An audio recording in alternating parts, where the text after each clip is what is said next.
¿Qué tal, amigos de la plataforma Ejecutivos Noticias? Nos encontramos en una nueva emisión de los viernes. En esta ocasión vamos a platicar con el director de la Red Estatal de Salud Mental de la Secretaría Estatal de Salud, el licenciado Juan Pablo Peña. Continuamos a platicar sobre un tema que es muy importante, dada la prevalencia que existe a nivel mundial, a nivel nacional y por supuesto en el estado de Baja California Sur, que es el tema de la salud mental, el tema de las adicciones, el tema del suicidio, el tema de los trastornos psicológicos, que tiene una variedad de la cual nos va a platicar ahorita precisamente el licenciado Juan Pablo, que conoce de fondo el tema, y precisamente vamos a platicar qué es esta coordinación, esta Red Estatal de Salud Mental, Juan Pablo.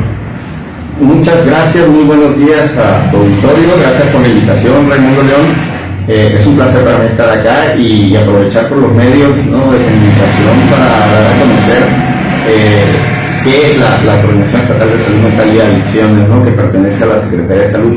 Bueno, la Coordinación Estatal de Salud Mental se compone prácticamente de 9 unidades de atención y tratamiento, específicamente para la salud mental y las adicciones, ¿no? Tenemos 6 unidades que son unidades especiales médicas en atención primaria para las adicciones, que se encuentran distribuidas a lo largo del estado. Aquí en La Paz tenemos una en la colonia Agustín Olachea, a un lado del Panteón de los San Juanes, se llama Nemecapa. Tenemos una unidad de salud mental acá en la Avenida de los Deportistas. Ahí pues se atienden también los casos, ¿no?, que tienen que ver con la salud mental. Y tenemos en Cabo San Lucas, San José del Cabo, tenemos también unidades. Tenemos en Ciudad Constitución, en Loreto, Santa Rosalía y Guerrero Negro. Entonces en la coordinación nosotros prácticamente nos encargamos de coordinar los trabajos que realiza el personal operativo de las unidades y también respecto al cumplimiento de indicadores nacionales, ¿no?, porque nosotros trabajamos de la mano con la Comisión Nacional contra las Adicciones, el Secretariado Técnico de Salud Mental, el Consejo Nacional de Salud Mental y los servicios de atención psiquiátrica que están fusionados actualmente dentro del gobierno federal, y estamos pues trabajando prácticamente en la unificación de los servicios que podríamos, porque antes sí teníamos estas unidades como especializadas, ¿no? Un CISAME de salud mental pues se encargan prácticamente de los trastornos que tienen que ver exclusivamente con la salud mental, y aunque el comportamiento adictivo es un trastorno de salud mental, pues está clasificado como tal. Tenemos las unidades de atención primaria y los centros de atención en adicciones específicamente diseñados para operar y atender a las personas que presentaban problemas de consumo de sustancias, a los familiares, y prácticamente a llevar también acciones preventivas, sobre todo en lo que es en la comunidad, específicamente en las escuelas, ¿no?, haciendo detecciones a través de ciertos instrumentos.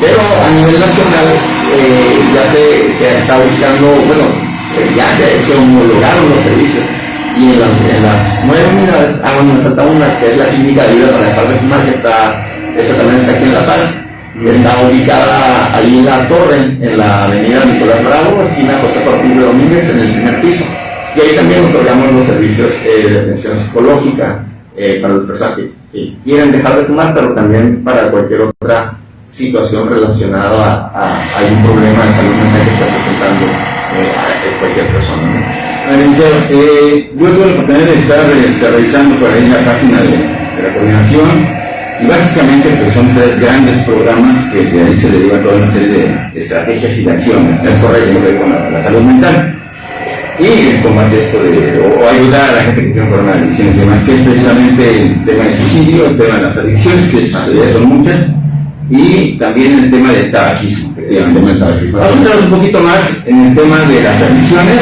y del suicidio, que obviamente son temas que se tocan a veces poco, no sé por qué razón, pero que a veces lo vemos, pero no sé si permanecen como tabús o nos estamos acostumbrando, ¿no? Entonces, y de los trastornos psicológicos, por supuesto. Vamos a hablar un poquito primero de las adicciones. Estas adicciones, ¿cómo se pueden clasificar? Ustedes me imagino que tienen ya un programa conjunto donde van atendiendo cada adicción con una acción específica.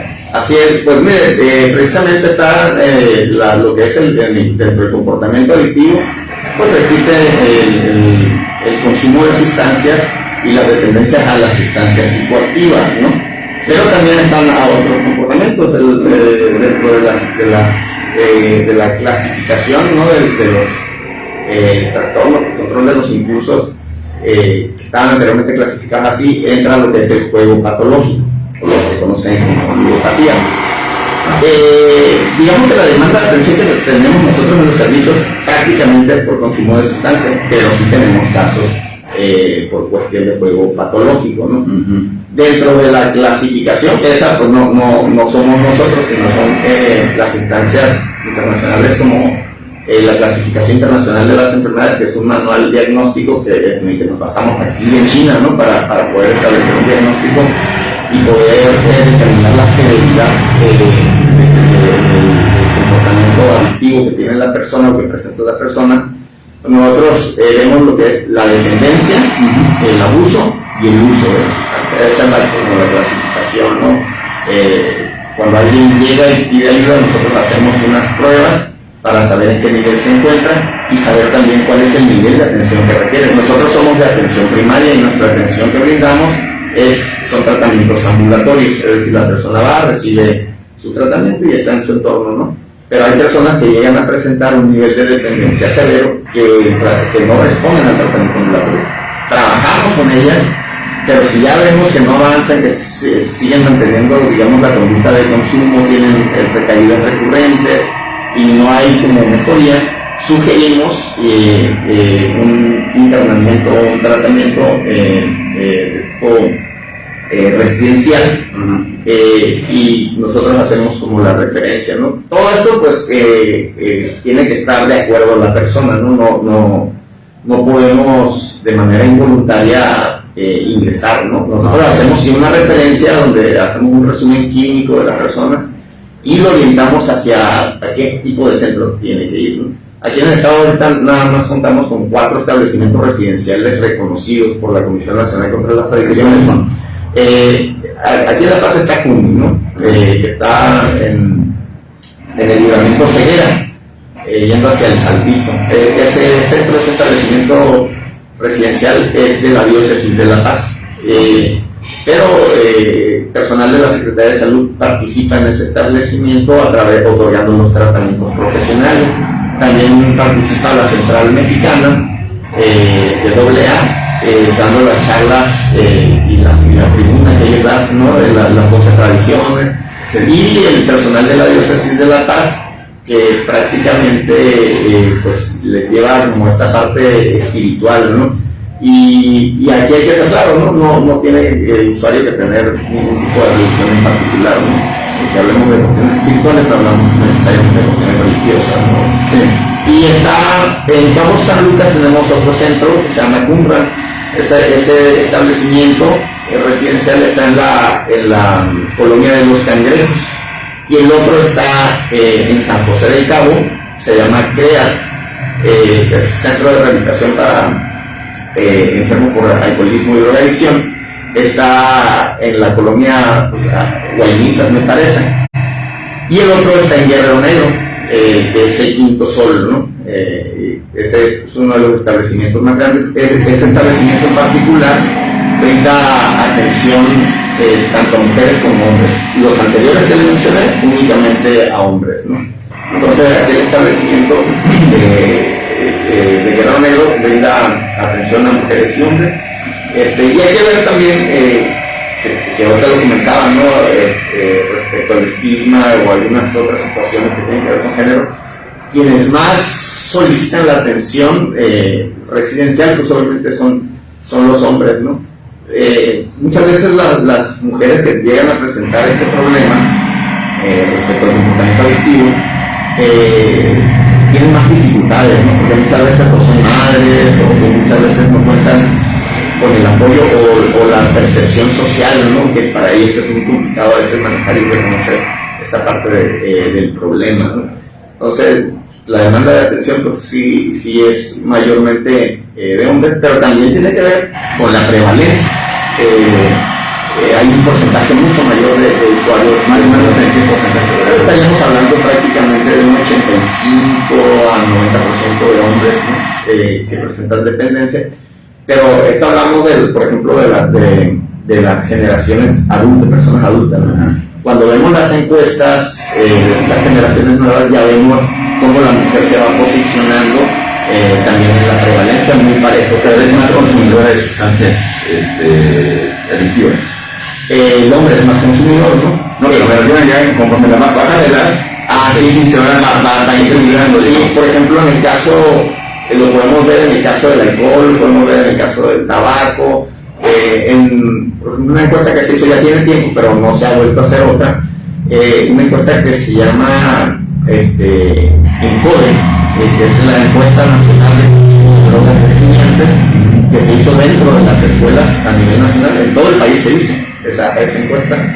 Ahí prácticamente, por ejemplo, en el caso de las mujeres fumadoras, o que alguna vez en su vida han probado tabaco, bueno, no fumadoras, ¿no? Sino que alguna vez han probado tabaco en alguna ocasión en su vida, era un poquito mayor que en el caso de los hombres, ¿no? Están, digamos, 51-50, ¿no?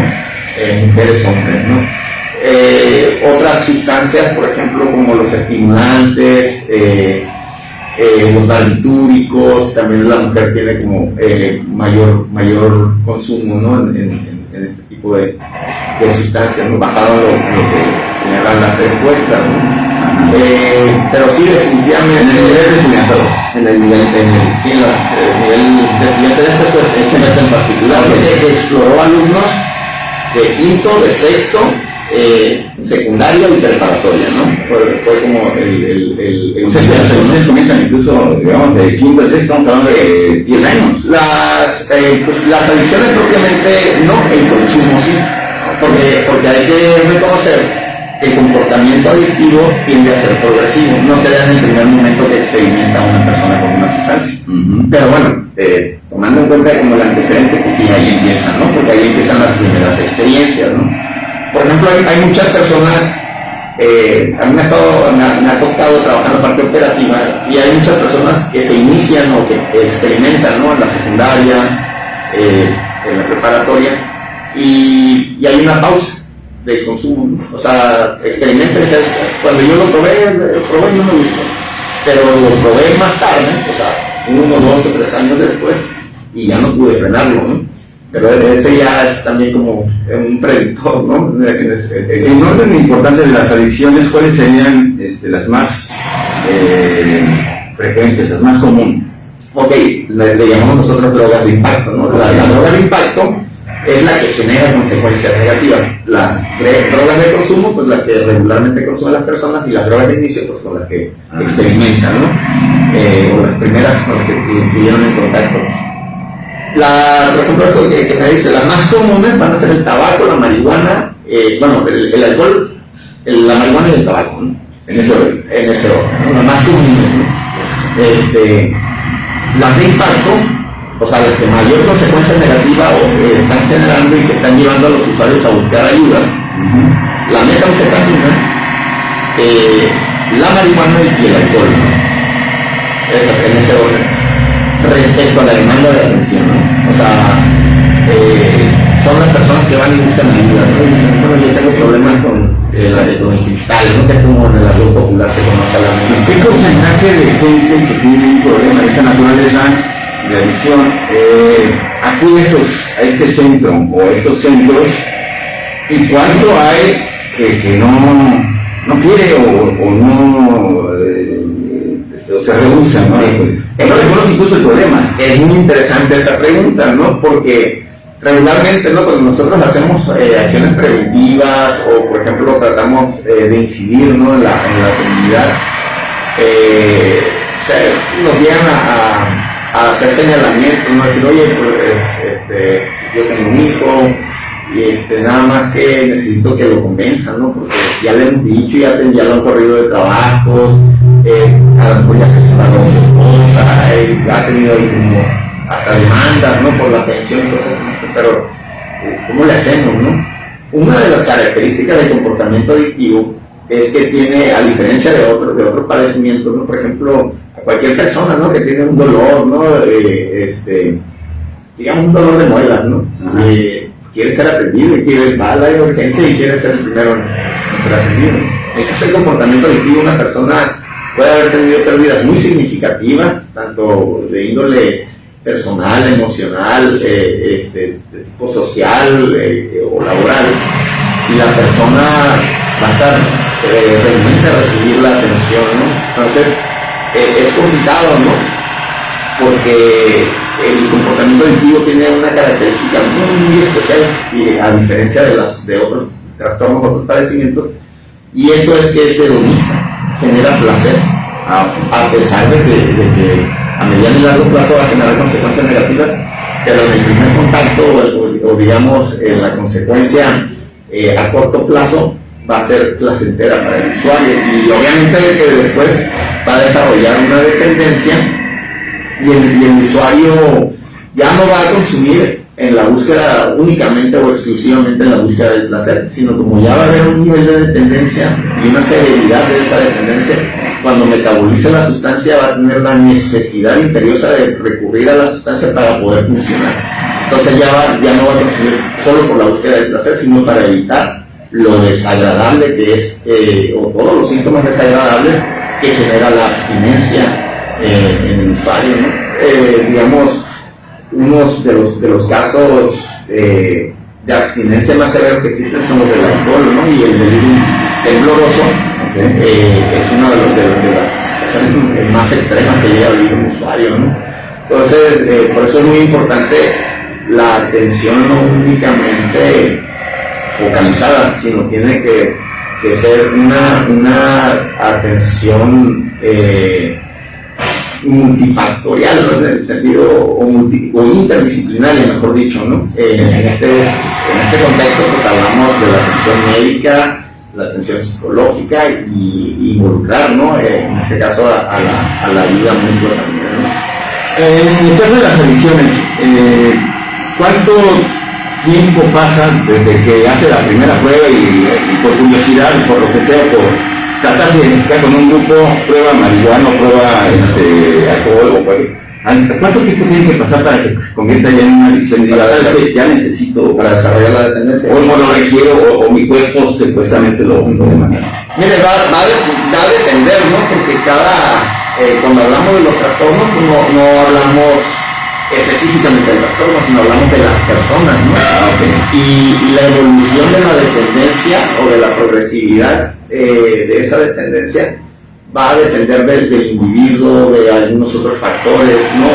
Que tienen que ver con su contexto, situaciones personales, situaciones sociales, el motivo del consumo, ¿no? No es la misma que se inicia consumiendo una sustancia para evadirse, por ejemplo, de emociones desagradables, que aquel que se inicia para celebrar o para festejar, ¿no? Las situaciones y los contextos tienden a ser diferentes, y también pues hay que ver que hay un componente biológico y genético, ¿no? Que hay personas que traen una predisposición a desarrollar el comportamiento adictivo, ¿no? O sea, son más vulnerables que otros biológicamente hablando. Así como en el caso de la diabetes, ¿no? Si yo tengo un familiar que es diabético, yo tengo una carga o una probabilidad de desarrollar diabetes, más que a lo mejor alguien que no tiene ese familiar. Lo mismo pasa en el comportamiento adictivo, y aparte le sumamos, bueno, si yo tengo ese familiar que ya tiene como ese antecedente, no es una ley de que yo vaya a ser dependiente, ¿no? O adicto o consumidor, pero también tiene que ver con el aprendizaje social, ¿no? Es decir, lo que yo veo, ¿no? O sea, lo que estoy viendo en el contexto, la situación que estoy viviendo.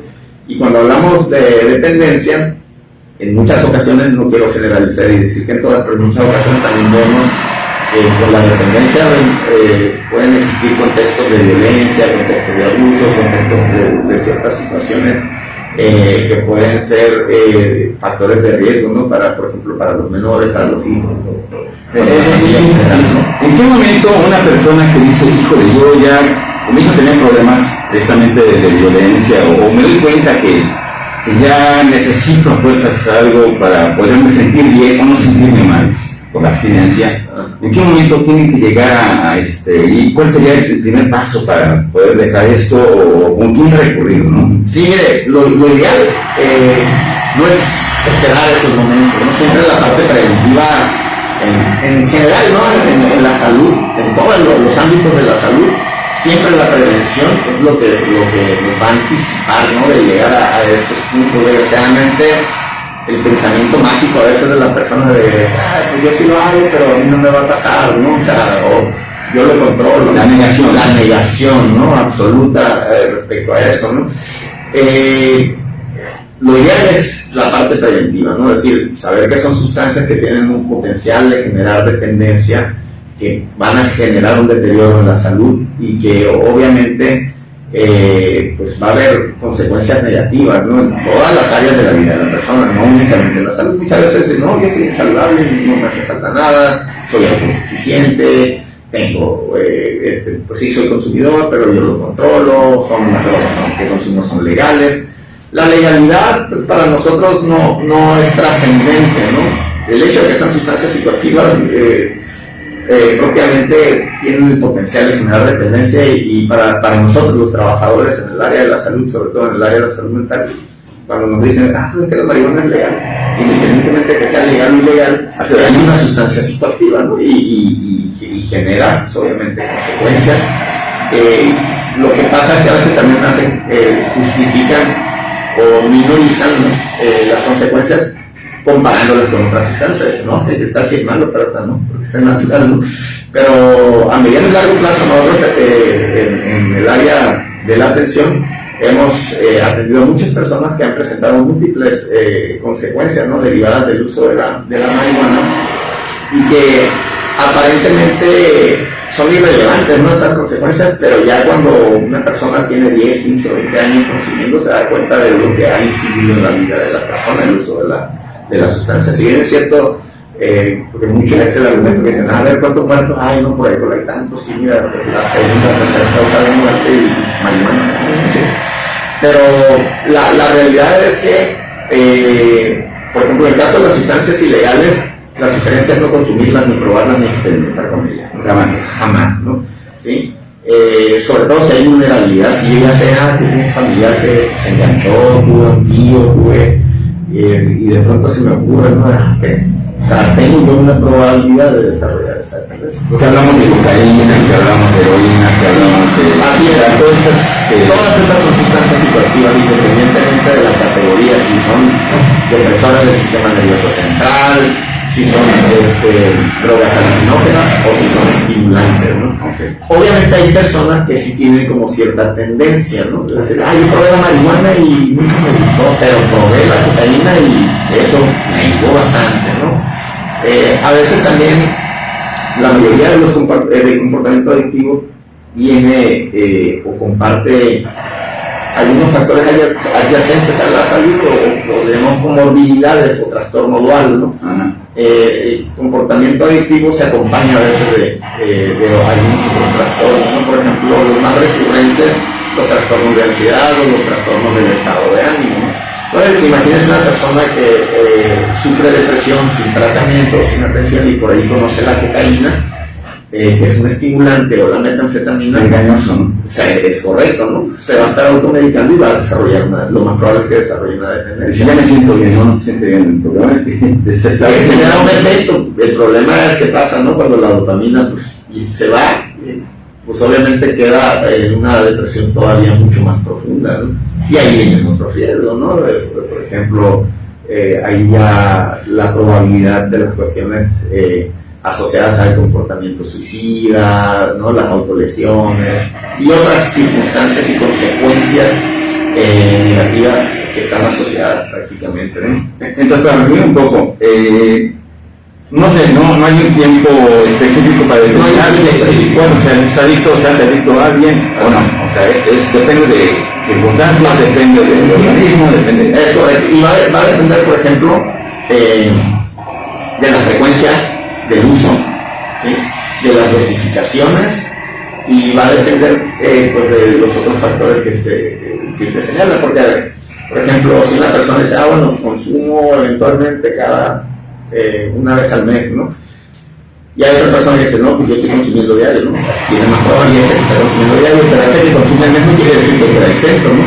Porque existen dos fenómenos muy importantes, ¿no? En el comportamiento adictivo que debemos de analizar. Uno es la tolerancia.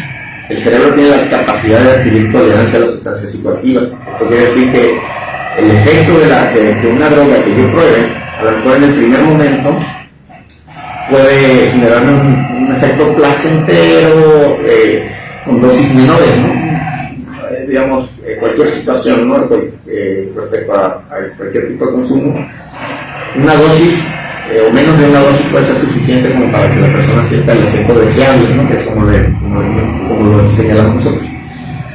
Pero si esa persona empieza a adquirir como ese consumo de manera habitual, digamos, una vez a la quincena, una vez al mes, la probabilidad de que esa dosificación inicial deje de tener efectos muy elevados, entonces ¿qué va a tener que hacer? Incrementar la dosis.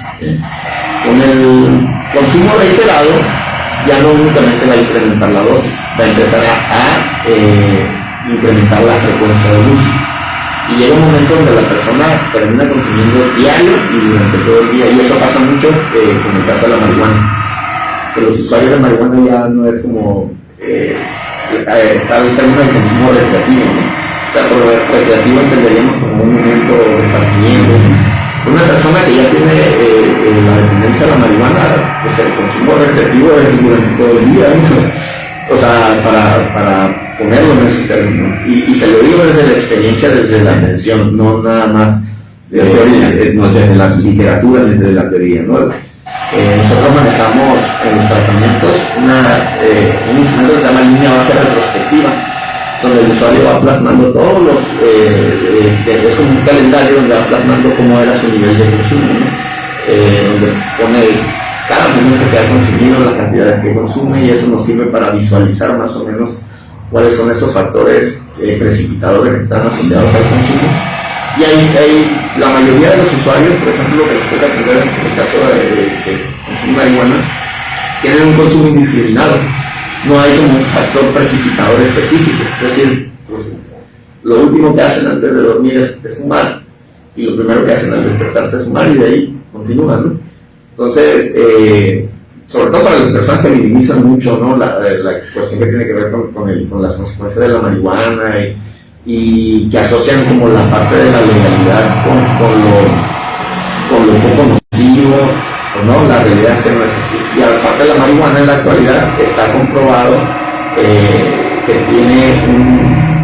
es 30% más adictiva, ¿no? que hace décadas, 2-3 décadas atrás, ¿no? Estamos hablando de este caso en particular de la marihuana, porque ya se legalizó, ¿no? En ciertas dosis y bajo ciertas circunstancias ya se legalizó, digamos, y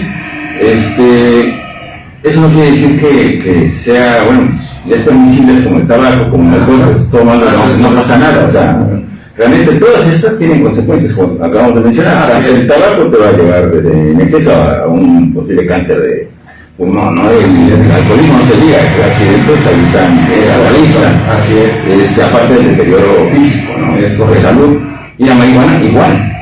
Entonces, además, por lo que entiendo, también es muy adictiva, o sea, sí, es correcto, o sea, se minimiza mucho, ¿no? Inclusive hay gente profesional, ¿no? Que dice, no, pues es que no es adictiva, ¿no? Y del área médica, ¿no? Que lo ha dicho. Y confunde mucho también la parte terapéutica, ¿no? La parte terapéutica es cierto, ¿no? Tiene muchos componentes que pueden funcionar de manera terapéutica para algunas condiciones de la salud, pero hay que aclararlo. En algún momento me tocó trabajar en una unidad de Cabo San Lucas y un adolescente muy joven, un adolescente, no muy chico, perdón, entre la pubertad y la adolescencia, ¿no? Tenía 11 o 12 años. Y me dijo, no, consumí marihuana, y lo habían cachado en la escuela y lo habían canalizado a la unidad de nosotros, ¿no? era hijo de migrantes, trabajaban en la playa, de los que venden, ¿cómo se llaman? Ambulantes. Y decía el niño, no, es que es terapéutica, me dijo. Amigo, es terapéutica. Sí, es terapéutica, ¿no? Dicen que te curan, pero ¿qué diagnóstico tiene, no? Y dice, ¿cómo diagnóstico? ¿Qué enfermedad tiene? Bueno, si la está usando terapéuticamente, ¿qué tiene? Y dice el niño, no sé, ninguna, dice. No, le digo, o sea, se confunden mucho en ese sentido, porque aparte, la marihuana tiene cientos de cannabinoides, ¿no? El TH, el delta 9 tetrahidrocannabinol, es el que tiene la sustancia activa, el que genera el efecto en el sistema nervioso central, ¿no? El THC.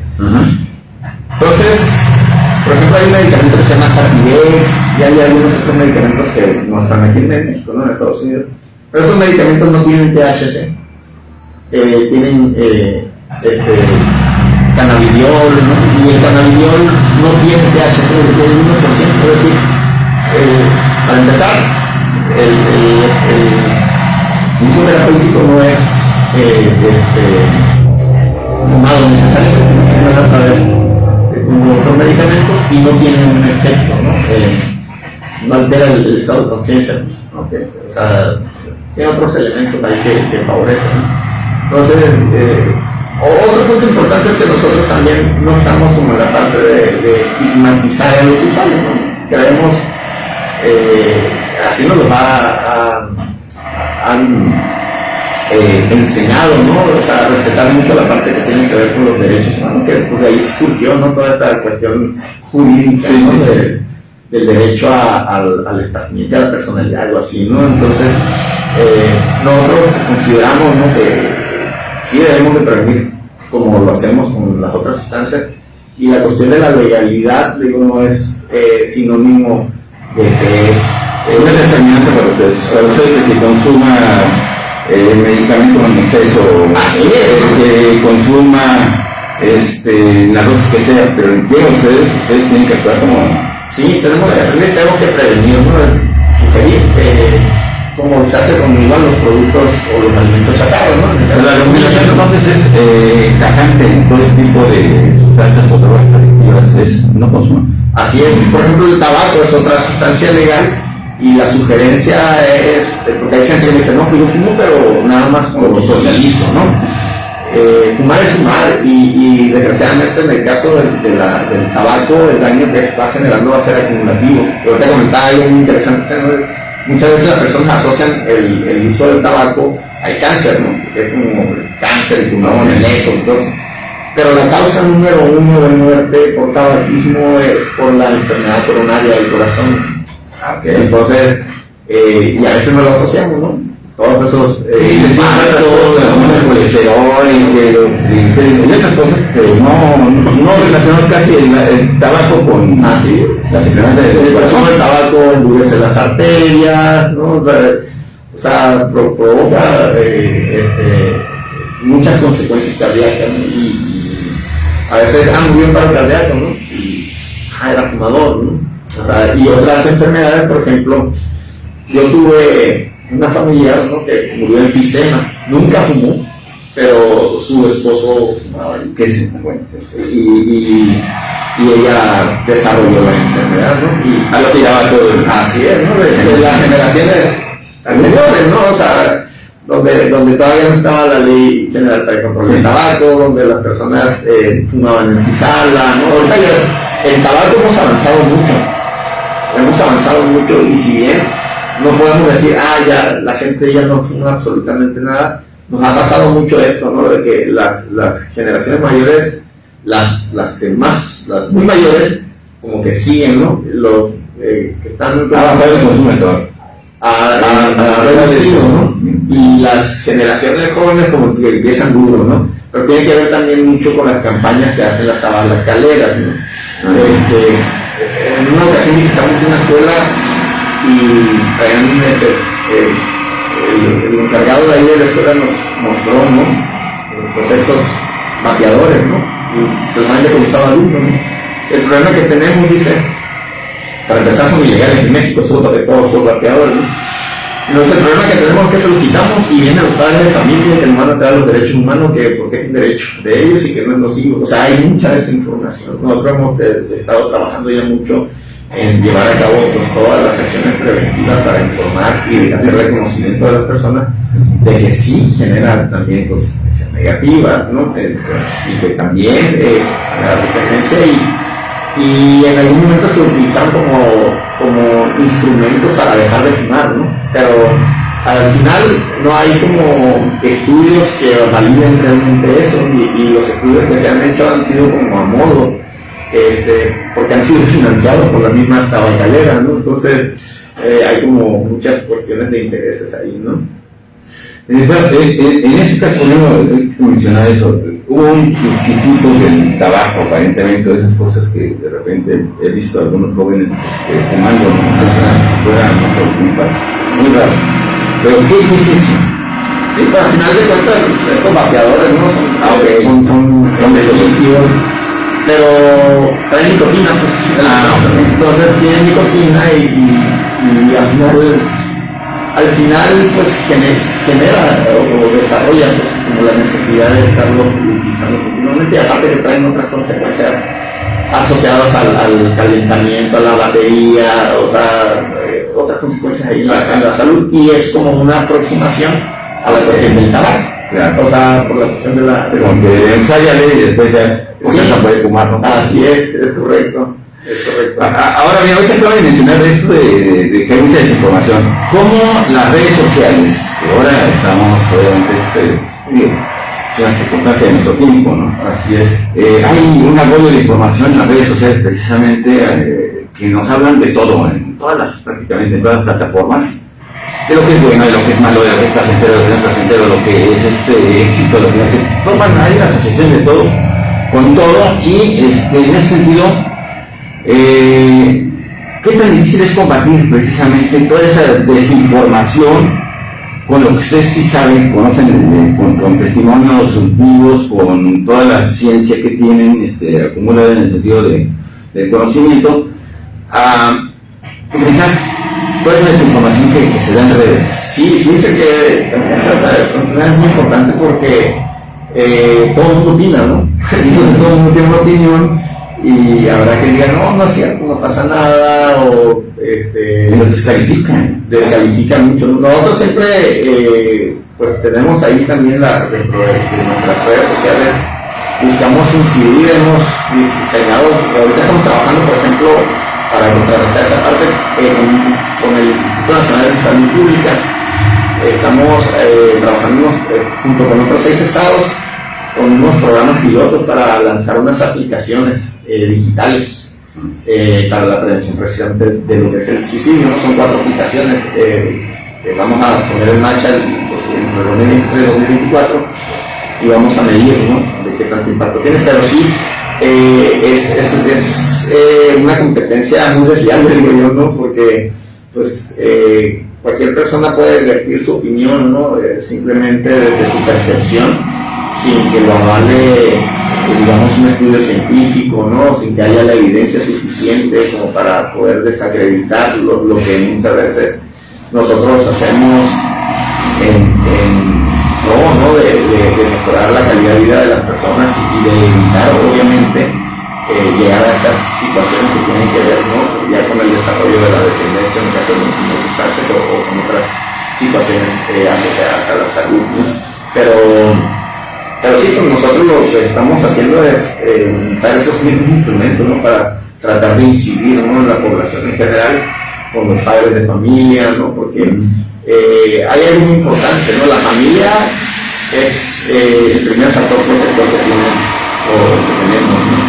Y lo comentaba en este caso, ¿no? De la escuela donde los mismos padres de familia estaban en controversia con las autoridades escolares, cuando por ejemplo las autoridades escolares hacían decomiso de estos instrumentos y decían los maestros, ¿no? Pues es que nosotros, ¿cómo le hacemos, no? Ahora, porque prácticamente cualquier cosa que hagamos los padres se molestan, ¿no? Entonces, algo que les ha ayudado mucho son los reglamentos escolares, ¿no? Así como ir con zapato negro, pantalón azul, camisa blanca, y uniformes prohibidos dentro de la escuela, ¿no? Y si lo llevas, te lo decomiso, ¿no? Entonces, eso les ha ayudado mucho a los directores, ¿no? En este caso de la escuela, lo más bonito es reglamento, ¿no? El reglamento. Y si no, a alguien no le parece eso, pues a lo mejor hay una opción donde si lo dejen, lamentablemente. Estamos hablando de menores de edad, y es lamentable que haya padres o que existan padres de familia que permitan eso, ¿no? Sí, porque todavía los muchachos no están conscientes totalmente de lo bueno, de lo malo, ¿no? De eso puede ser una sustancia. Sí, así es, y obviamente el deterioro que va a tener una persona que empieza a edad muy temprana y la probabilidad de desarrollar dependencia va a ser mucho mayor a alguien que ya, digamos, su sistema nervioso central ha madurado, ¿no? Sí. Por ejemplo, nos pasó también algo muy similar cuando empezamos con la ley general para el control del tabaco en el 2009. A mí me tocó ser verificador de los espacios libres de humo de tabaco, y cuando entraba a veces a ciertas dependencias donde todavía se permitían fumar, no adentro, pero en los perímetros, se me venían, ¿no? Los trabajadores, a veces algunos funcionarios decían que me iban a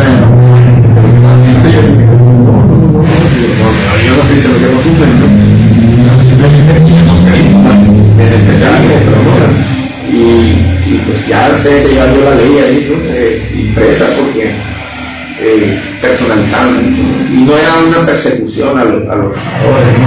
Digo, no, son un respetuoso de los derechos de las personas, y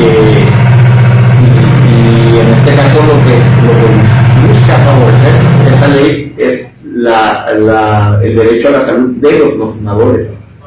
De los no fumadores, ¿no? Entonces en los restaurantes se dio, en la Ciudad de México se dieron muchos problemas, porque había restaurantes que cuando tenían espacio para fumar y espacio para no fumar, entonces el personal de cocina, hubo un restaurante, ¿no? El personal de un restaurante que hizo una manifestación, ¿no? Decía, bueno, yo no fumo, pero estoy trabajando en un lugar donde mi patrón me permite fumar, ¿no? Y ya de ahí se hicieron como los ajustes, digamos, ¿no? a la ley para ver todo ese tipo de situaciones, ¿no? Entonces, ahí en eso creo que hemos avanzado, pero en su momento México, perteneciente a la CICAT, como miembro de la CICAT, es la Comisión Interamericana para el Control del Abuso de Drogas. Cuando empezaron las políticas respecto al tabaquismo, políticas públicas para la prevención y los espacios libres de humo de tabaco, México se ganó el cenicero sucio, porque aceptaba un peso de las tabacaleras, ¿no? O sea, y se vio que hay como conflicto de interés, y fue un premio que se dieron, o sea, no un premio bueno, ¿no? Sino fue como el perseguimiento, ¿no? Decir, oye, tienes que hacer bien las cosas, ¿no? Pero a partir de ahí creo que se han hecho mucho mejor las cosas,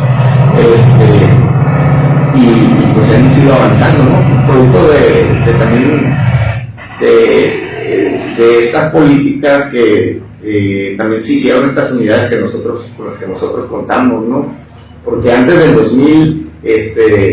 2008 no había estas unidades, la Secretaría de Salud a nivel nacional no contaba con esta red de atención, y ahora es la más grande en Latinoamérica, la red de atención para la salud mental y las adicciones.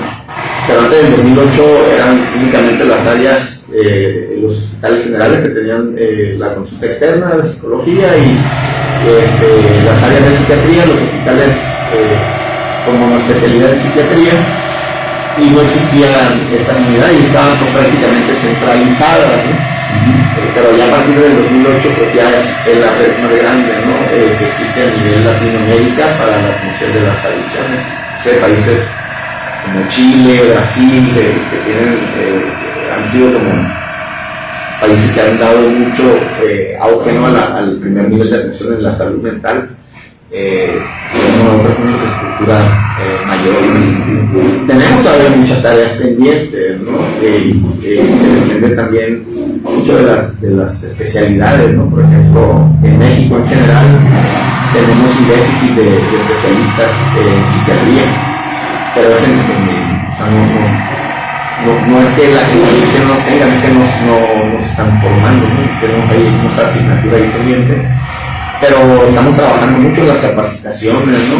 Por ejemplo, ¿quiénes atienden a estos jóvenes? ¿Son psicólogos? El personal mayormente es de las unidades que me toca coordinar a mí, son el personal de psicología, son psicólogos la mayoría, y tenemos dentro de estas 9 unidades tenemos a 3 médicos, ¿no? En las unidades que tenemos mayor demanda de atención, Cabo San Lucas, La Paz y acá en Ciudad Constitución.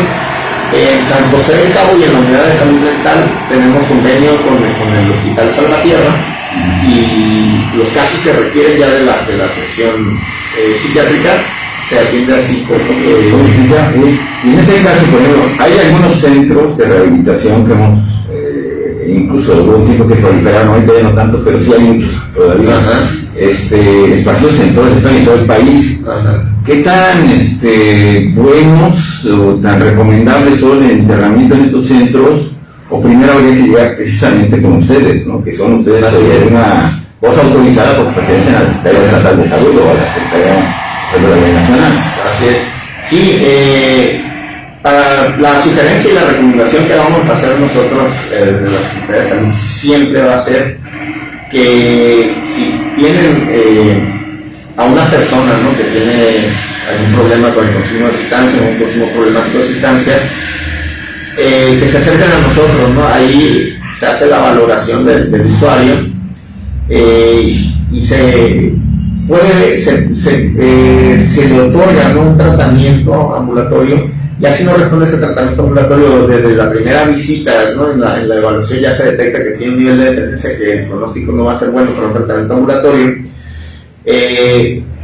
Lo que vamos a sugerir nosotros siempre van a ser establecimientos residenciales reconocidos que cuenten con el cumplimiento de la norma oficial 028, que es para la atención, la prevención, el control y el tratamiento de las adicciones, ¿no? Es esa norma oficial. Entonces, cuando pidan información en un establecimiento residencial, siempre que le muestren, porque al final de cuentas este reconocimiento es un documento donde tiene un número que dice que está reconocido por la Comisión Nacional contra las Adicciones, tiene la firma del comisionado nacional, que en este caso es el doctor Gaby Sabiki, y de la Secretaria de Salud, que es la doctora Sasi Flores Aldate. Son los reconocimientos que tienen estos establecimientos, y en este caso, pues le digo, aquí en el estado solo únicamente son esos 4, puede haber otros 30, pero nosotros no podemos recomendarlo, no podemos sugerirlo. Hay algunos que están trabajando, porque nosotros también tenemos una coordinación que se encarga de capacitarlos y aproximarlos al cumplimiento de la norma. Ya es decisión, obviamente. Sí, porque vemos algunas veces incluso en los camiones pidiendo, boteando para mantener a los muchachos. Y eso pues prácticamente no contribuye a un tratamiento, pues. Entonces, nosotros somos una autoridad moral, no tenemos la facultad para sancionar, ¿no? A los establecimientos, pero sí nos podemos acercar, supervisarlos y decirle: mira, te falta esto, si tú cumples esto, tienes la posibilidad de ser reconocido, ¿no? Entonces, nosotros ya cuando cumplen, ya viene la Comisión Nacional contra las Adicciones, los supervisa, los evalúa, y ellos ya mandan su dictamen, y cuando ya están dictaminados y por ejemplo aprueban su cédula de supervisión, ya aparecen en un calendario, en un directorio a nivel nacional donde cuentan con ese registro. Y eso es importante. También existe la página, ¿no?, de la Comisión Nacional contra las Adicciones, donde pueden encontrar esos directorios, donde vienen todos los establecimientos que están reconocidos y vigentes, ¿no?, de manera vigente. Bien, pues agradecemos. Hay algunos comentarios que están aquí precisamente.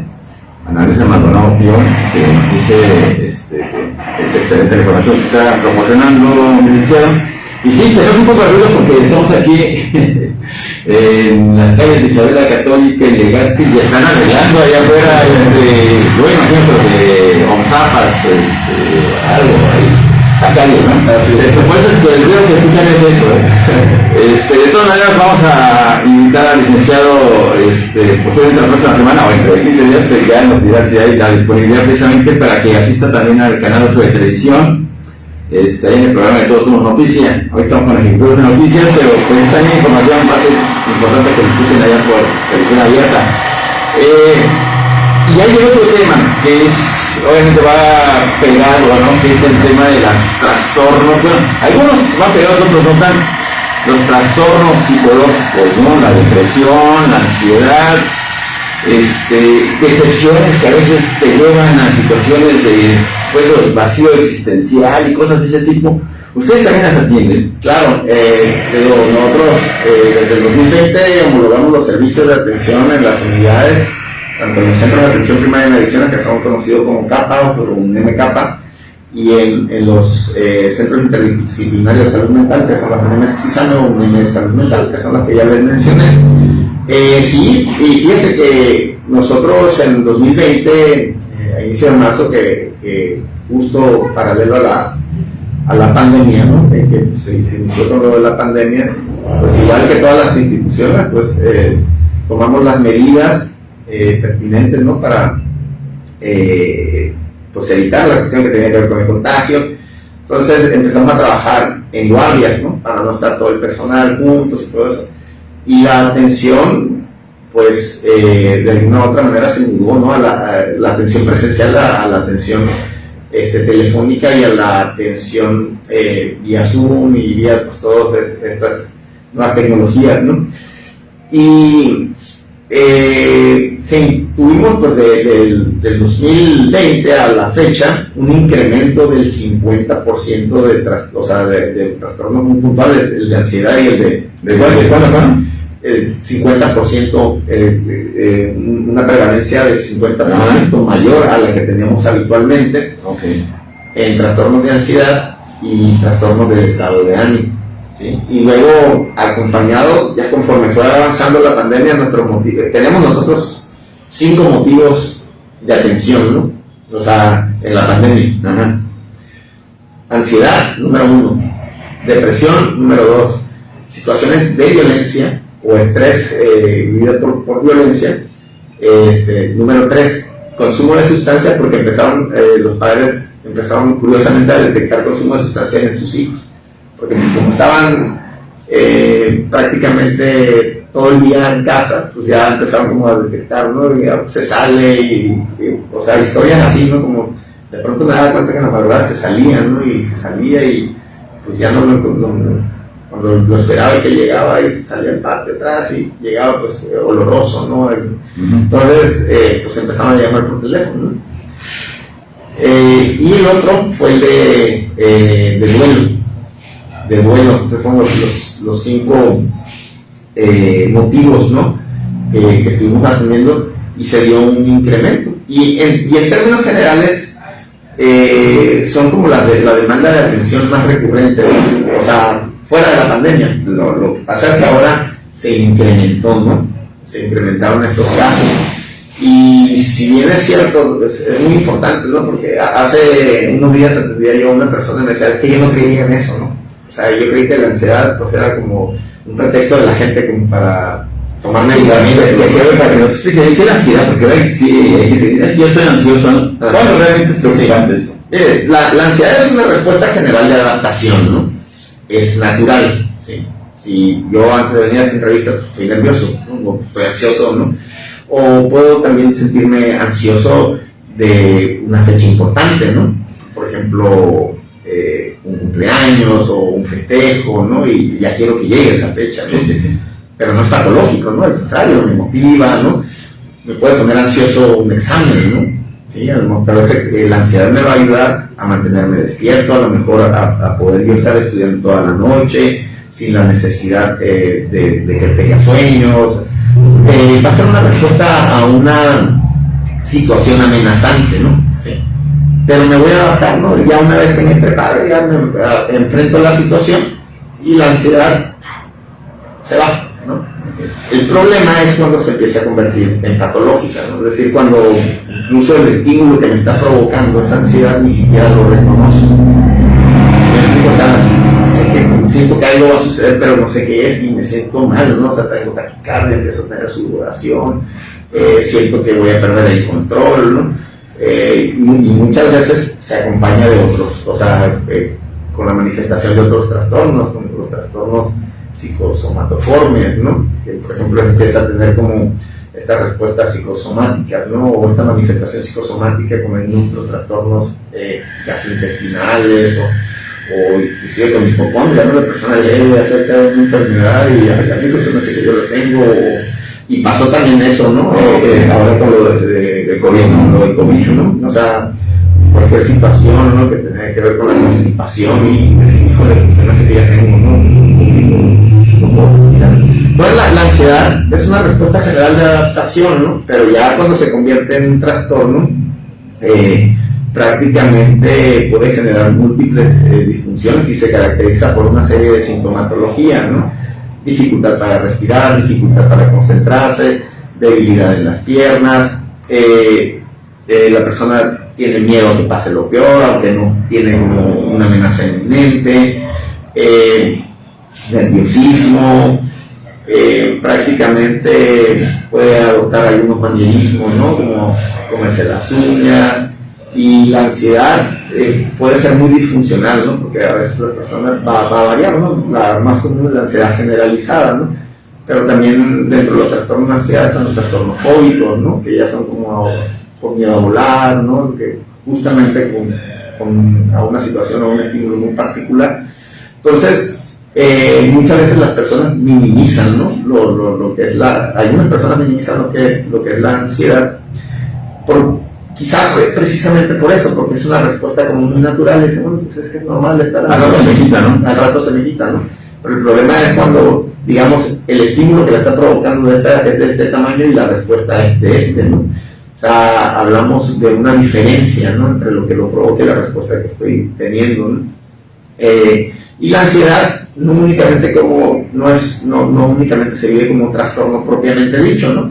Sino también es el síntoma que acompaña a muchos otros trastornos, ¿no? Por ejemplo, en el comportamiento adictivo, en el síndrome de abstinencia, va a haber mucha manifestación de ansiedad ante el deseo imperioso de querer consumir la sustancia a la que la persona está. A veces es un círculo vicioso, ¿no? Porque es que necesito tranquilizarme hoy. Si la gente fuma un cigarro o marihuana o lo que sea, y para quitarme la ansiedad, ¿no? Sí, entonces de ahí surge pues el síndrome de abstinencia, ¿no? O sea, cuando hablamos del comportamiento adictivo hablamos de la tolerancia, pero no hablamos del síndrome de abstinencia, y recuerda que dije que eran dos fenómenos muy puntuales que nos ayudan mucho a determinar cuando una persona desarrolla dependencia. El otro es el síndrome de abstinencia, en la supresión de la sustancia pues, se presentan los síntomas de malestar, dentro de ellos está la ansiedad, uno de ellos, y eso es lo que hace que la persona ya consume no tanto por evocar el placer, sino para evitar el malestar. Entonces, volviendo al tema de la ansiedad, le digo, es esta respuesta, ¿no? que tiene nuestro organismo, pero que de alguna u otra forma se ha vuelto una respuesta ya no adaptativa, ¿no? Sino al contrario, ¿no? Ya me genera como estos desajustes, la persona está más irritable. Entonces sí es importante recurrir a la atención, y a veces es necesario que la persona, cuando el nivel de ansiedad es severo, requiera tener un plan terapéutico farmacológico, que es a base de ansiolíticos, obviamente, y que eso ya lo tiene que prescribir el psiquiatra, ¿no? Que en este caso la ansiedad se trata con el psicólogo en primera instancia. O sea, si yo tengo síntomas, ¿no? Y digo, bueno, me da la impresión de que pues, estoy teniendo estos ataques de ansiedad, pueden ir al área terapéutica, ¿no? Con un psicólogo, y el psicólogo ya en la entrevista exploratoria y en la evaluación va a determinar si esa ansiedad puede ser manejada a través de terapia psicológica, o si va a requerir hacer una referencia al área de psiquiatría, ¿no? Para que el psiquiatra determine si es indispensable un plan terapéutico farmacológico. En el caso de ustedes, ¿tienen alguna plataforma donde se pueda comunicar alguien que tenga esta problemática, o un teléfono que nos pueda mencionar? Sí, tenemos, pues para cada unidad tenemos el número telefónico. Aquí en La Paz tenemos el 612-1-6949, el 612-12-1-1444. Esos números son los de las unidades de salud mental, que está en la Avenida de los Deportistas, frente al velódromo, y un MK que está al lado del Panteón de los San Juanes, en la calle Francisco Quín, entre Durango y Callejón número 2. Y hablando del otro, del segundo, un caso que es también muy frecuente, el tema de la depresión. La gente se escuchaba decir, ¿no? O uno mismo dice, es que me siento deprimido. O sea, ¿qué es la depresión y qué consecuencias puede llegar a tener esta? La depresión es un trastorno del estado de ánimo, ¿no? Que más allá de la tristeza profunda es un estado que se caracteriza por tener la persona un estado anímico bajo de manera persistente. O sea, a diferencia de la tristeza, ¿no? Hay que reconocer que la tristeza, aunque es una emoción desagradable, es una emoción también adaptativa, ¿no? Si yo tengo una pérdida de un ser querido, la emoción, digamos, más natural que tendría que estar presente, pues, sobre todo, si es un ser querido, pues es la tristeza, ¿no? Pero esa tristeza, a diferencia de la depresión, aunque sea muy profunda, no va a tardar más de 15 días, ¿no? en irme, voy a vivir el proceso de duelo y las instancias que van a pasar del proceso de duelo, voy a llegar a una fase que se llama resolución, ¿no? ¿Sí? O ajuste. Llegó al ajuste y aunque a lo mejor sigo recordando a la persona, sigo haciendo ya mi vida normal, ¿no? Y no tengo como ninguna alteración. En el caso de la depresión es muy diferente, porque aparte que los síntomas tienden a ser como progresivos, digamos, ¿no? Cuando una persona está triste hace eso, ¿no? Una curva así y se estabiliza. Y en el caso de la depresión la persona va así, hacia abajo, hacia abajo, hacia abajo, hacia abajo. Y si no tiene atención, pues es muy complicado, ¿no? Va a depender también del nivel de depresión, el tipo de trastorno, sí, o qué tipo de trastorno es, ¿no? Si es un episodio depresivo mayor. Pero la depresión se caracteriza prácticamente por esos síntomas, ¿no? Un estado anímico bajo, la pérdida de interés por las actividades que no sean placenteras para la persona, la falta de motivación de hacer cosas.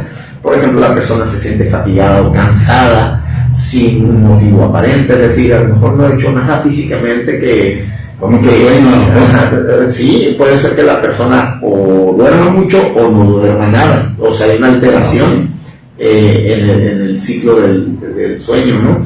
¿Sí? Se altera el sueño, puede ser, ¿no? Como le decía, ya no tener un sueño consistente ni reparador, ¿no? Es decir, la persona puede dormir mucho y se despierta con sueño, cansada, tiene desesperanza regularmente hacia el futuro, pierde también ese sentido hacia la vida, llega a tener pensamientos relacionados con la muerte o con hacerse daño, y ahí pues se considera, ¿no? Como un factor de riesgo también para el comportamiento suicida, ¿no? En ese caso. Antes se pensaba, ¿no? Que por ejemplo el comportamiento suicida era exclusivamente un factor de riesgo, pues, tener o padecer un trastorno mental. En la actualidad ya todos los estudios dicen que no es exclusivo, ¿no? Sino cualquier persona saludable en algún momento puede determinar por impulso, es correcto, por impulso y obviamente un factor precipitante, ¿no? Así es. Entonces la depresión se caracteriza por eso. Sin embargo, muchas personas a lo mejor en un evento que promueva o genere tristeza pueden decir estoy deprimida, ¿no? Y no necesariamente, ¿no? Pero también es muy importante que a veces tendemos a invalidar la parte de las emociones, ¿no? ¿Sí? ¿Cómo voy a diferenciar, ¿no? Cuando realmente es una depresión, ¿no? Por ejemplo, si yo tuve una pérdida y a lo mejor ya tengo más de un mes, ¿no? A lo mejor con esos síntomas que yo les mencioné, ¿sí? Que son algunos síntomas, ¿no? Hay algunos otros, ¿no? Por ejemplo, preocuparme más de mi salud, la pérdida de interés, como decía, en esas actividades que anteriormente eran placenteras para mí, dificultad para tomar decisiones, y esa fatiga, pues la tristeza profunda, ¿no? O sea, sentirme triste. Hay muchos sentimientos de culpa también en la depresión, ¿no? La persona puede sentir culpable a pesar de que no haya hecho nada, ¿no? Sí, por ejemplo, sucede a veces, ¿no? Que muere un familiar y se siente culpable, yo pude haber hecho algo, o yo fui el responsable, o yo no hice esto, ¿no? Y que eso puede ser como en la fase normal del proceso de duelo, pero si prevalece todavía eso, pues ya lo más recomendable es acercarse a un profesional, ¿no? Y lo digo, a veces las personas invalidamos mucho esa parte de las emociones, ¿no? Decimos, no, o sea, ponte a hacer algo, ¿no? Y se te va a quitar, ¿no? Y la realidad es que a veces es mucho más que eso. Ahí también, ¿no? Si la depresión es severa, inclusive nosotros tenemos el protocolo aplicamos unos instrumentos que nos ayudan a detectar, ¿no? La depresión y la ansiedad y algunos otros trastornos. Y si el diagnóstico que me sugiere el instrumento que es aplicado y que básicamente se basa en la respuesta que me genera la persona, no es una inferencia del profesional, sino es basado en se hace como un cuestionario, unas preguntas de la persona, y si el diagnóstico es, por ejemplo, si hablamos de un BAI, ¿no? que medimos la depresión, y el diagnóstico me sale moderado, yo ya desde ahí tengo que hacer un resumen clínico y hacer una referencia al área médica para que consideren, ¿no? Decir, a ver, si la persona requiere o no requiere de un tratamiento farmacológico, que regularmente se utilizan antidepresivos, pueden ser muy suaves. Es importante mencionar que los antidepresivos no generan dependencia, ¿sí? Y son muy importantes tomarlo. El psiquiatra que le da pues, todas las instrucciones, pero también es importante apegarse a lo que el médico especialista de su plan terapéutico, porque muchas veces las personas empiezan a sentir mejoría y abandonan el tratamiento. Dicen, no, pues es que no me gusta tomar medicamento, ¿y para qué voy a tomar medicamento? Y es importante apegarse al plan terapéutico porque son trastornos recidivantes, ¿no? ¿Qué quiere decir esto? Que son como recaídas, ¿no? O sea, y si suspenden el tratamiento farmacológico antes de lo que el médico se lo había señalado, pues existe el riesgo de que vuelvan a presentar, ¿no? los síntomas. Es controlable la depresión, es controlable y manejable la ansiedad, pero comentaba usted algo al inicio, ¿no? El estigma que existe, ¿no? hacia la salud mental todavía es muy grande, ¿no? A pesar de que ya contamos con infraestructura, con unidades, con personal ahí se dice, ¿no? capacitado. No, y aparte se etiqueta a las personas que van al psicólogo. Correcto. Oye, es que es débil de carácter, es que no tiene su no había, nos daban un manazo y ya, o pasaba esto y ya vuelta a la página y listo. Pero realmente lo que parece no es que estos trastornos no son de ahora, han sido de toda la vida. Así es. El tema es que ahora están más estudiados, sí, y obviamente pues, más identificables, ¿no? Philip Pinel fue uno de los primeros médicos, ¿no? Que empezó a desencadenar a las personas que tenían padecimientos psiquiátricos y dijo, no, esto no, ¿cuál brujería, no? Esto es un trastorno, ¿no? Entonces empezó a quitar las cadenas y empezó a tratarlos, ¿no? Y se dio cuenta que era una cuestión de salud mental, ¿no? Entonces, sí, desde los manicomios, ¿no? Decir, te voy a ir a un manicomio, ¿no? O está loco, ¿no? Los términos que se utilizan, ¿no? Para describir a veces cuadros o sintomatología de los trastornos mentales, porque tienden a ser despectivos en ese sentido, y pues son parte de la salud, ¿no? Sí, lo que pasa es que hemos hecho como mucho desdén, ¿no? hacia la cuestión de la salud mental, no le habíamos dado la importancia que se merece, ¿no? Y existe mucho ese estigma porque usuarios todavía dicen, no, es que yo qué le voy a contar a un extraño, ¿no? O sea, como si no fuera una atención profesional, ¿no? Así como que cuando hablan con un médico, porque tiene que hablarle de todo lo que siente o todos sus síntomas. A veces todavía no lo ven como si fuera una cuestión de atención profesional, ¿no? Pero es que yo, ¿por qué tengo que venir con usted, ¿no? Y ¿por qué tengo que, si usted no lo conozco, ¿no? Y pues a veces de manera natural dicen, oye, pues cuando te enfermas vas con un médico y lo conoces. A veces sí, a veces no, pero bueno, a final de cuentas es el servicio, ¿no? Que sí ha estado como muy señalado muy marcado, y esos son obstáculos para poder nosotros ir mejorando, ¿no?, la calidad de vida de las personas, o favoreciendo la calidad de vida de las personas en el sentido de la atención que otorgamos, ¿no? Pero sí, es una realidad. Nosotros hemos hecho algunas campañas y en el año, por ejemplo, hacemos de 4, 5, hasta 6 campañas, ¿no?, para promover. Por ejemplo, el 31 de mayo tenemos una campaña para la prevención del uso de tabaco, ¿no?, el Día Mundial sin Tabaco. Con el AA, en el mes de enero, las primeras semanas de enero, tenemos una campaña que se llama Compartiendo Esfuerzos. Ellos, pues nos sumamos nosotros a ellos, compartimos esos esfuerzos de transmitir los mensajes que ellos brindan respecto a la prevención del consumo de alcoholismo y el acercamiento de aquellas personas que ya están activas en el consumo para sus grupos. Tenemos ahora en junio, tuvimos también una campaña que es el Día Internacional contra el Uso Indebido y Tráfico Ilícito de Drogas, ¿no? Donde hacemos nosotros actividades comunitarias. Este año trabajamos con la Universidad Tecnológica, presentamos una obra y vimos ahí como pues acciones preventivas. De ahí mismo derivamos a veces a la atención, ya se acercan las personas con nosotros, los alumnos, y derivamos cuando es necesario, ¿no?, a las unidades de atención.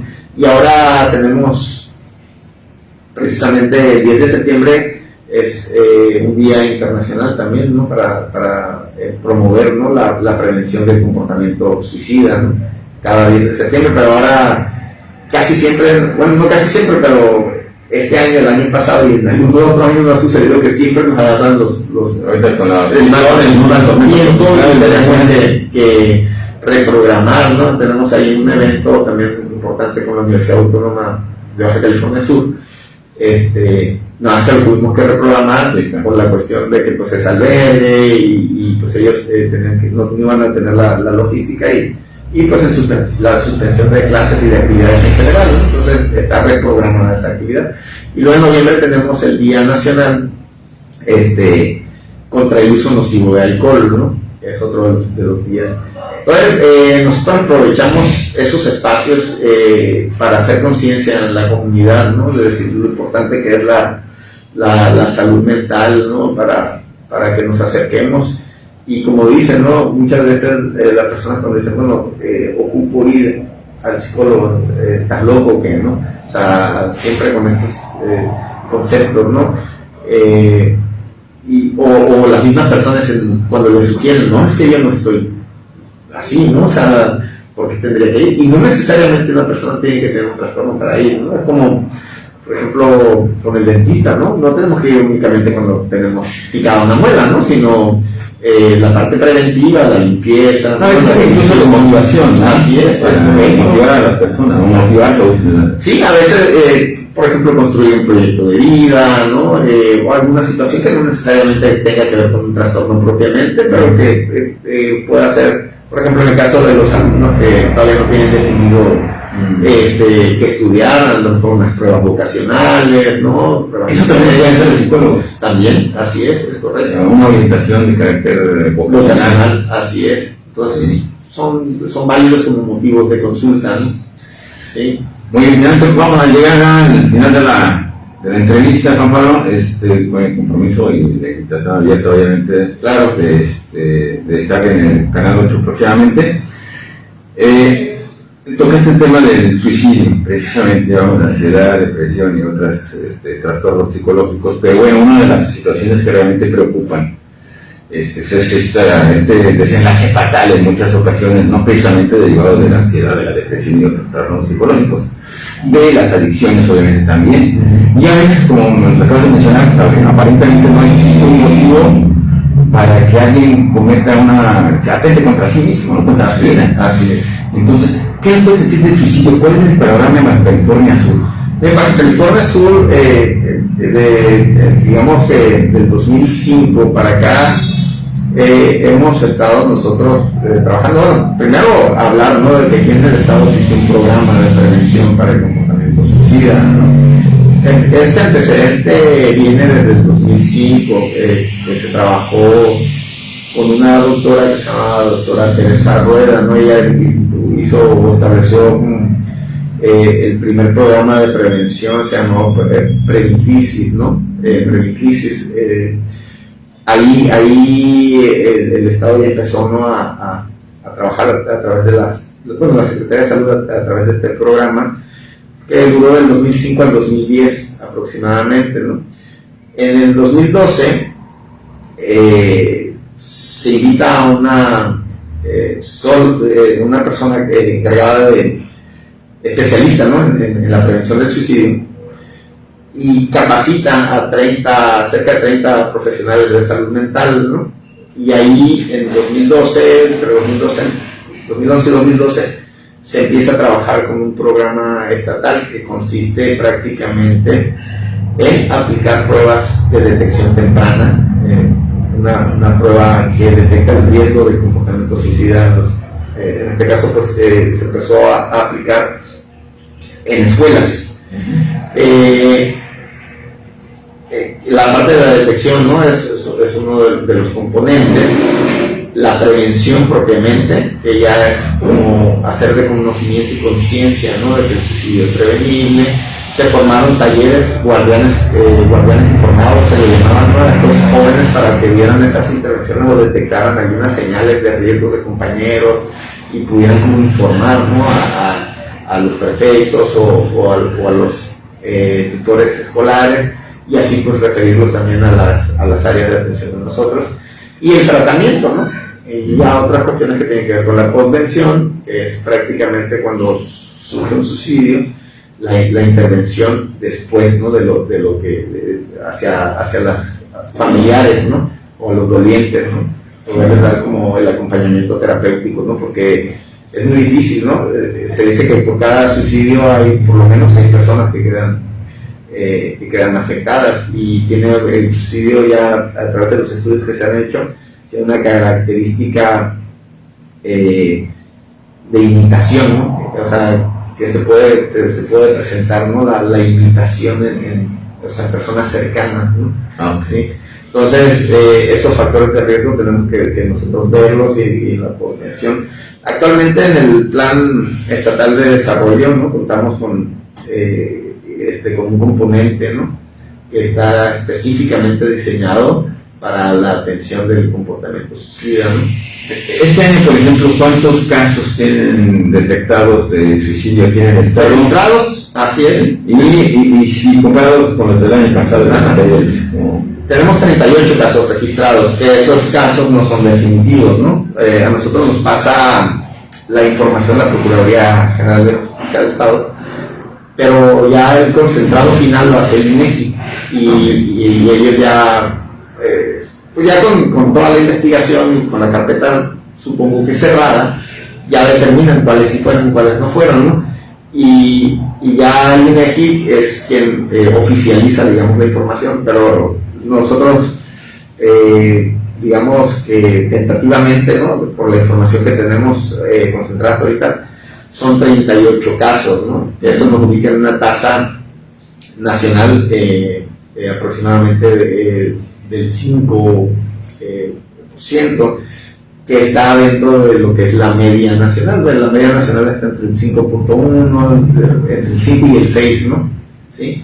Pero regular, pues cada 100 habitantes. Así es. Entonces, ahorita pues todavía no concluye el año, ¿no? Ahorita es como están, 38. El año pasado fueron 58. Entonces, el año pasado estábamos en 7.1. ¿Sí? Pero bueno, el antecedente que le comentaba ahorita es del 2005, perdón, que tenemos ahí nosotros los registros a la fecha. Por ejemplo, en el 2007 presentamos 97, 98 más o menos, ¿no? En el 2007 de este periodo de años,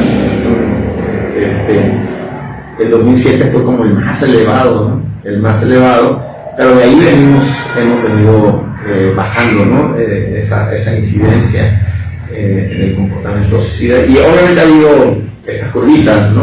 Por ejemplo, en el año 2020, fue cuando inició la pandemia, tuvimos 67, ¿no? O sea, y en el año anterior habíamos tenido 59 o 53, no recuerdo bien, pero sí hubo un repunte, y luego para el 2021, bajó a, de nuevo, como se estabilizó así. La vacuna, Entonces, del 2005 hacia acá, bajamos de manera significativa, ¿no? Regularmente estábamos en los lugares, en los 5 primeros lugares, ¿no? Sí, a nivel nacional, en los 5 primeros, siempre desde el 3, el 5, el 2, el 4, y ya a partir del 2005, a partir del 2011 empezamos a bajar, estábamos en el 9, en el 11, en el 15 hemos estado, ¿no? O sea, el año pasado en el P1 estábamos como el 11, más o menos, ¿no? Y a nivel nacional la media de la tasa es entre 5 y 6, entonces estamos más debilitos. Ahora son datos duros, pero ¿por qué? O sea, sí, hay manera de hacer exámenes de nutrición o de la prevención. Esto se puede prevenir. ¿Cuáles son las, digamos, indicadores, las señales? Cuidado porque tiene ya un pensamiento funcional. Sí, fíjense que sí, existen estas pruebas y existen también señales muy puntuales que nos pueden ayudar a detectar, ¿no? Por ejemplo, ya la manifestación de un trastorno mental no es una ley, pero ya hay un factor de riesgo, ¿no? Trastornos como la depresión, la ansiedad, los trastornos por uso de sustancias, el TDAH, ¿no? O sea, todos esos tipos de trastornos tienen una carga, un factor de riesgo, ¿no? Pero no quiere decir con esto que tenga realmente lo vaya a hacer, ¿no? Pues, no es señal, ¿no? Pero hay otras señales, por ejemplo, cuando la persona empieza a tener, porque una persona puede tener depresión y no tener pensamientos de la muerte, ¿no? Pero cuando una persona ya tiene un pensamiento, ¿no? Por ejemplo, hay pacientes que de pronto comparten, ¿no? Es decir, bueno, he estado de pronto tan triste, que he pensado que a lo mejor la vida de mi familia sería mejor si yo no estuviera acá, ¿no?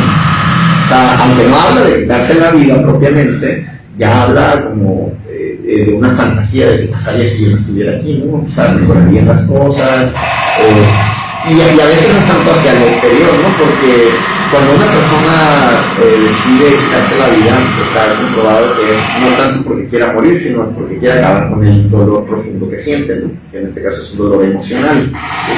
A diferencia del dolor físico, ¿no? Es un medicamento que quita el dolor, ¿no? La cabeza, o cuando me golpeo, ¿no? El dolor es un reflejo, ¿no? Es una señal, ¿no? de peligro también. Entonces, existen estas señales, ¿no? Por ejemplo, algunos rasgos de personalidad, ¿no? Que también pueden ayudarnos a detectar precisamente esto, pero hay algo, ¿no? que muchos quizás ya tengan como conocimiento. Por ejemplo, las personas cuando ya han hablado prácticamente de su intención, ¿no? Ese es un riesgo muy alto, ¿no? De quitarse la vida, por ejemplo, que empieza a regalar sus pertenencias, que empieza como a despedirse, cuando ya habla, ¿no? Acerca de realmente, a veces es muy común, pero la familia lo hace o lo dice, comenta, ¿no? Es que quiere llamar la atención, ¿no? Entonces hay que estar muy alerta, ¿no? Porque cualquier persona que mencione o hable acerca de algo hay que tomarla en serio. Yo he escuchado eso precisamente, cuando dicen, no, es que el suicida no avisa. No, sí avisa muchas veces, ¿no? O sea, porque luego hay muchas señales, ¿no? Por ejemplo, el aislamiento, ¿no? Si yo tengo a lo mejor una persona, un hijo, un familiar, esposo, se empieza a aislar, de pronto sí empieza a comunicar, pero la comunicación a veces no necesariamente es directa, ¿no? Pero llega un momento donde lo dice abiertamente, donde dice, sentido que a lo mejor las cosas que ven no estuviera acá, a lo mejor no lo dice tan explícito, ¿no? Sí. Pero esas señales hay que tomarlas en cuenta, ¿no? Y luego esta parte, ¿no? de sus bienes, como de pronto como distribuido. Ahora esa es la parte del exterior que observa a alguien que trae ese posible pensamiento suicida. Alguien que sí siente, estamos hablando ya de una posible víctima que dice que quiere atentar contra sí mismo, y que al mismo tiempo tiene esa lucha, ¿no? Pero en la interna le dice, lo hago, no lo hago, sí quiero, pero La ambivalencia. sí, ¿no? O sea, ¿cómo le hago? Quiero ayuda, no quiero morirme en realidad, pero tengo esos pensamientos. Sí, mire, nosotros hemos trabajado mucho con el C4 y hemos brindado capacitación, ¿no? al personal que asiste, la llamada telefónica para las intervenciones, ¿no? El 911 es un número en el que se les puede dar contención, pero también a nivel nacional tenemos un número telefónico que es asistido por profesionales en atención a la salud mental. Este número es el 800-911-2000, ¿no? Ahí llamar a esos números es la atención directa, ¿no? Cuando ya, por ejemplo, cuando llaman ya sea al 911 o al 800-911-2000, cuando hacen la contención, lo que hacen los operadores es canalizarlos a las unidades y decirle cuál es la unidad que está más próxima a su domicilio o al lugar donde se encuentra la persona, ¿no? Entonces, el recibir atención terapéutica es indispensable para la persona.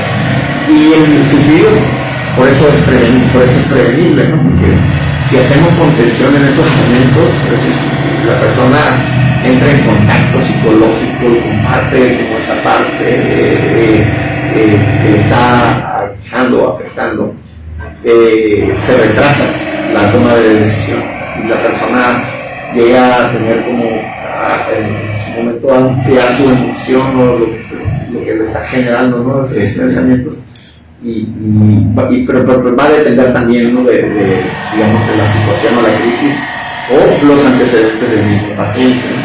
Sí, porque luego escucho incluso que pareciera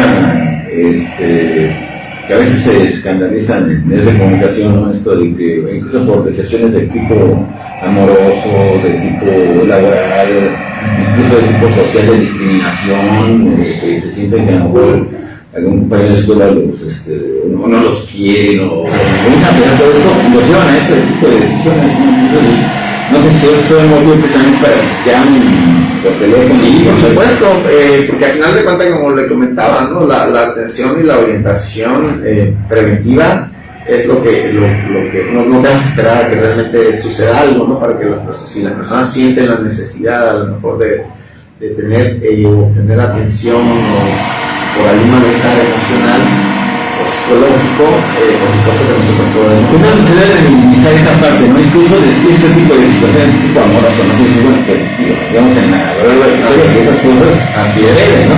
Sí, porque también le comentaba que antes se creía, ¿no? Se tenía la idea de que el suicidio únicamente estaba relacionado con personas que tenían algún trastorno mental, ¿no? O algún padecimiento. Y en la actualidad, ¿no? Es conocido de que las personas, por ejemplo, la pérdida del empleo, lo que comentaba, ¿no? A lo mejor alguna decepción amorosa, puede llevarlo a tomar una decisión impulsiva, ¿no? Y por eso es lo importante de la parte preventiva, ¿no? Porque contener a la persona, pues cambia puede llegar a modificar la toma de decisiones de las personas, ¿no? Y obviamente hay que darle un acompañamiento, ¿no? Y si es necesario la cuestión de la hospitalización también es importante, ¿no? O sea, en los casos de mayor riesgo, ¿no? Y una de las principales maneras de prevenir es obviamente no tener a la mano de la persona pues los métodos que pudieran utilizarse como herramientas para llegar a ese objetivo, ¿no? Que es la vida, ¿no? ¿Y eso puede suceder en cualquier etapa de la vida? Si estamos hablando de menores de edad incluso. Sí, correcto. Acabamos de conocer un caso de un muchachito de los dos casos que yo le comento, de los 38 casos que le comento de este año, 2 han sido menores de edad, ¿no? Y es lamentable, ¿no? Porque, alguien que está en esas etapas de desarrollo, ¿no? Que tiene muchas cosas por vivir, llegar a más instancias, ¿no? Es un fenómeno, muy complejo, ¿no? En ese sentido. Sí se da prácticamente a cualquier edad, ¿no? El grupo que se tiene identificado a nivel mundial, porque puede tener muchas variables, ¿no? Ya por regiones, todo esto, es el de los 25 a los 39 años, ¿no? No, perdón, de los 25 a los 39 años, ¿no? O sea, prácticamente como la parte como la etapa de la maduración a nivel mundial, ¿no? Okay. Aquí hemos tenido variaciones, ¿no? Aquí, por ejemplo, ha sido como el segundo grupo, ¿no? De los 39 a los 49. Ahorita no tengo yo los rangos de edad de los que van este año, nada más tengo los casos y los municipios. Aquí en el estado, Los Cabos y La Paz son los municipios de mayor incidencia, ¿no? Que se presentan, y luego viene como Honduras, Leque y Loreto. ¿Que son más mujeres que hombres o hombres más mujeres? De esos 38 casos, por ejemplo, son únicamente estamos registradas 2 mujeres. Pues ahí 36, sí, no, 35. 36, correcto. Sí, y por ejemplo, por cada caso, lo que pasa es que los métodos que utilizan los hombres son más letales. Las mujeres lo intentan más veces. Ok, ese es otro tema, ahí es intentar otro que sí lo consuman. Ajá, así es. Sí, los hombres utilizan métodos más letales, ¿no? Pero bueno, eso no quita el riesgo en el caso de cualquier persona que intenta, tiene una probabilidad muy elevada de volverlo a intentar pero ¿no? O sea, hay un riesgo mucho mayor, ¿no? Entonces el hombre tiende a utilizar este método, y el método más utilizado es prácticamente la asfixia, ¿no? por ahorcamiento. Entonces sí es prácticamente muy importante esto, ¿no? De una persona que ha estado en una situación de riesgo, evitar, ¿no? Todo este tipo de puedan funcionar como una herramienta, desde la sábana, dependiendo, ¿no? de dónde se encuentre. Entonces, el programa a nosotros nos ha ayudado bastante, ¿no? Para la detección de casos, para la atención, para la intervención. Y hay personas que ya de manera directa pues nos identifican y ya llegan con nosotros, ¿no? por esa situación. Y hay muchos factores, ¿no? que pueden precipitar, ¿no? La violencia es una de las situaciones identificadas como factor de riesgo, ¿no? Quien ha vivido violencia en cualquier tipo de vertiente, ¿no? Desde lo que es el abuso sexual, la violencia física, ¿no? La violencia emocional o psicológica. Ahorita que vamos a poner ese tipo de casos jóvenes, ¿no? que a veces van a abusar sexualmente y demás, necesitan, sí pueden llegar a tener en un momento dado un riesgo, ¿no? de pensamientos suicidas. Tienen que ser tratadas por psicólogos. Sí, necesariamente. Lo recomendable, ¿no? Es tener como ese acompañamiento terapéutico, ¿no? Para darle un seguimiento, ¿no? Y sobre todo, por ejemplo, inclusive a lo mejor sin darse la cuestión del abuso, la cuestión del acoso. Por ejemplo, el acoso, ¿no? No está el abuso propiamente, pero ya sea laboral o inclusive sexual, pero que es recurrente, ¿no? Por ejemplo, alguien que esté dentro del sistema familiar donde está siendo acusada, ¿no? Sexualmente, ¿no? Muchos de los casos, por ejemplo, de abuso sexual o de violaciones a veces se dan dentro de los mismos sistemas familiares, o las cuestiones que tienen que ver en el trabajo también, pueden ser factores de riesgo, este tipo de situaciones, ¿no? Entonces son muchas variables, ¿no? que tenemos que ver, pero sí definitivamente el comportamiento suicida es prevenible, ¿no? Es prevenible, y la intervención o las intervenciones de detección temprana son muy importantes, y estas intervenciones, como decía, ¿no?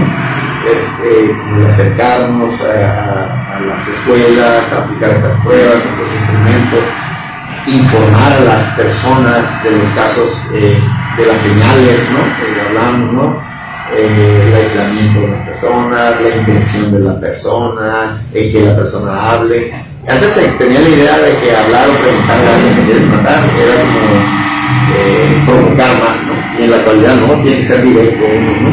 O sea, cuando nos tocan estos casos de directo, has intentado quitarte la vida, ¿no? O sea, cuáles han sido la manera o los medios, ¿no? Los métodos. Y luego la ideación, y el hecho de que esté la ideación, ¿no? También hay que considerarlo y no hay que minimizar absolutamente nada, ¿no? No tenemos que invalidar, no es nuestro trabajo invalidar, ¿no?